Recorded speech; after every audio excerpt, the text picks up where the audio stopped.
Philip Hammond placed a stamp duty cut for first-time buyers at the heart of his budget on Wednesday as he sought to mask Britain's deteriorating economic prospects by pledging to revive the homeowning dream. Faced with evidence showing that the UK will be one of the weakest growing major economies in the next 5 years, the Chancellor announced a modest increase in funding for the NHS and announced £15 billion of measures to tackle the housing crisis.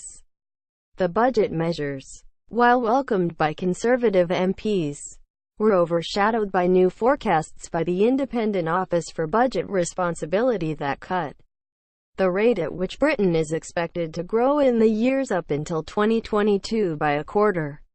The OBR is now more pessimistic about the UK's growth prospects than the Bank of England and the IMF.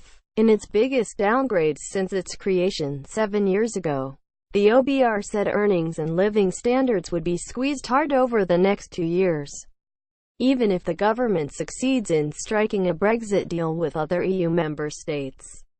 Unemployment is expected to creep up as a result of sluggish growth, cut from 2% to 1.5% in 2017 and by between 0.2 and 0.5 percentage points in the next 4 years. Hammond announced a £9 billion boost to borrowing in 2019-20 expected by the Treasury to be the toughest period for the economy as Britain leaves the EU, and pushed back until the mid-2020s, the date by which the government expects to eradicate its budget deficit. In what he called a balanced statement, the Chancellor sought to placate rebels on both wings of his party, setting aside £3 billion for Whitehall departments to prepare for Brexit, and cutting waiting times for claimants of universal credit.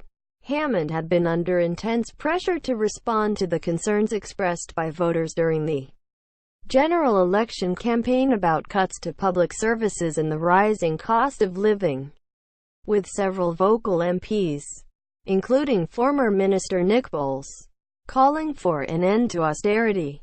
Eurosceptic MPs welcomed the extra funding for Brexit preparations. Chesham and Amersham MP Cheryl Gillan said, "I would particularly like to welcome some changes. For example, the additional money that has come in for the Brexit preparations. That is a major change for this country." Quote, the Chancellor said his approach would help Britain resolve to look forwards, not backwards, and insisted the economy continues to confound those who seek to talk it down. He admitted that talks over Britain's future relationship with the EU were at a critical phase, and said the government was prepared for any outcome. The OBR said it could not forecast the full impact of leaving the European Union because it was not yet clear what outcome the government would achieve. The Shadow Chancellor, John McDonnell, condemned the statement as a nothing-has-changed budget from an out-of-touch government with no idea of the reality of people's lives and no plan to improve them. Hammond's upbeat tone contrasted with a bleak assessment from the OBR, which has said it could no longer ignore the prolonged period of weak productivity growth since the start of the global financial crisis a decade ago. In a sign of the permanent damage caused by the worst recession the UK has suffered since the Second World War, the OBR said the trend rate of productivity growth was now around 1%. Half its pre-crisis rate.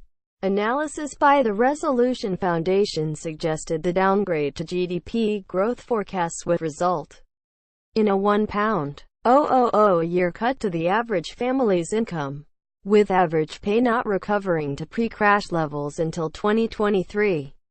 The TUC said wages were now set to be worth £800 less a year in 2021 than had been expected at the budget in March. Against this gloomy backdrop, the Chancellor chose to loosen the purse strings, spending £25 billion more over the next 5 years than he had planned at his first budget in March. Treasury insiders acknowledged that the spending boost in the next 2 years was to help offset the looming downturn. The abolition of stamp duty for first-time buyers was the most eye-catching element of Hammond's bid to fulfill what Theresa May has